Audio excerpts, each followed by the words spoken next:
سچ بتاؤ، جب کریم رحمت کر دیتا ہے پھر حلال کے راستے خود کھول دیتا ہے، پھر طبیعت خود چاہتی ہے۔ آپ کو کسی نے جیکٹ، گرم بستر، گرم جرابیں پہننے کا کہا تھا؟ ہمارے ملک کے بادشاہ نے اعلان کیا تھا کہ لوگوں سردی آ رہی ہے، جلدی جلدی پہنو۔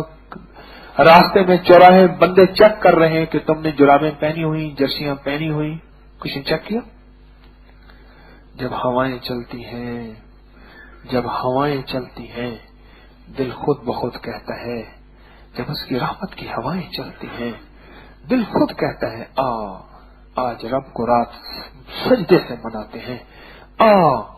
آج یہ گناہوں کا موقع 100% موجود ہے، اس گناہوں کے موقع سے ہٹ کے اللہ سے عرض کرتے ہیں، مولا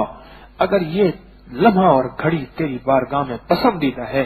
تو پھر یہ امانت اور سنبھال کے رکھنا، کل مجھے مشکل آئے۔ جیسے بخاری شریف کی حدیث میں وہ پتھر میں غار میں لوگ گئے تھے اور غار میں جانے کے بعد پتھر ان کے سامنے آ گیا تھا اور ہر بندے نے اپنی اپنی نیکی کا اللہ کو وسیلہ واسطہ دیا تھا، اور ایک بندے نے یہ کہا تھا، مولا میں گناہ کے بالکل قریب پہنچ گیا تھا،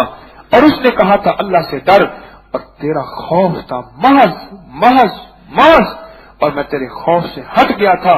مولا اگر یہ نیکی تیری بارگاہ میں قبول ہے، گناہ سے بچنا خود نیکی ہے نا، اگر یہ نیکی تیری بارگاہ میں قبول ہے تو آج پتھر ہٹا دے، اور پتھر ہٹ گیا۔ ایک رحمت ہے ایسی رحمت۔